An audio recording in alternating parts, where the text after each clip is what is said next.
دخترها، خوش اومدین با یه ویدیو دیگه با من. ویدیو میخوام بهتون نشون بدم که چجوری لبتو جوری کانتور کنید که از 100 تا ژل لب بهتر لبتو برجسته. بچه‌ها یه مداد قهوه‌ای لازم دارید. این مداد دو کاره است که یه سرش اینه که برای مرتب کردن ابروهاتونه و یه سرش هم که یه همچین مدادیه که خیلی کاربردیه. هم برای ابرو ازش استفاده میکنم، هم برای خط لب و هر موقع که مداد قهوه‌ای لازم داشته باشم. اولین قدم اینه که وسط لبتون رو یه خط عمودی بکشین.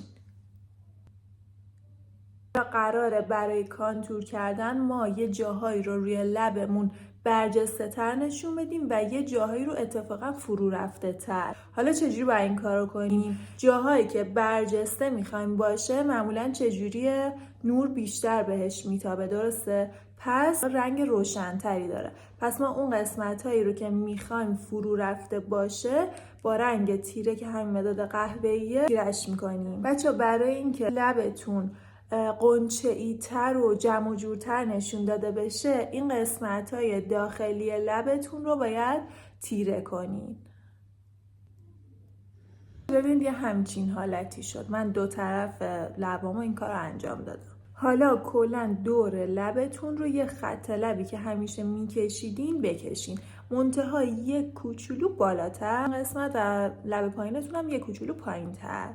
حالا اینطوری به سمت داخل بیارید یا با یه گوشپاکن معمولی دور لبتون رو، یعنی اون قسمت هایی که فکر می‌کنید خیلی تیره شده رو یه حالت محو انجام بدین.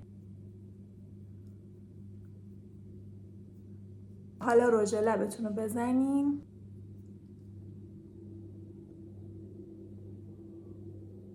یه جاهایی می‌بینید خیلی تیره شد، این مدلی محوش کنید.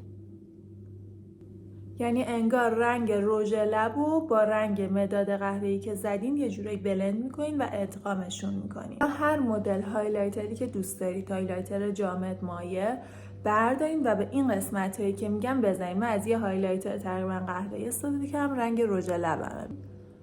این قسمت ها، این قسمت انگار که حجم باید داشته باشه. پس اینجاها رو هایلایتر بزنید.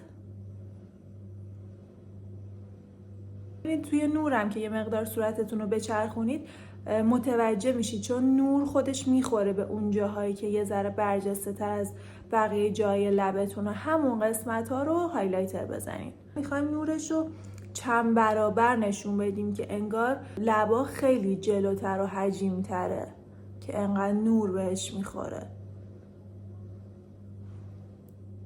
خب این از این برای لب بالاتون. حالا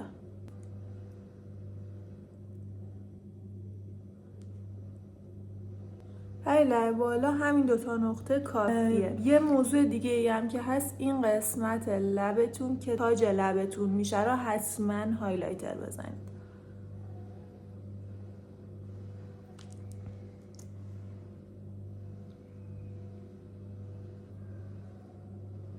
ببین یه همچین برقی ایجاد میشه که خیلی خوشگل میکنه لباتون رو. خب حالا یه نکته دیگه هم بهتون یاد بدم. اگر میخواید یه مقدار بالای لبتون رو هم میتونید هایلایتر بزنید. خیلی خوشگل نشون میده لباتون و کلا صورتتون رو. نگاه کنین خیلی کم، خیلی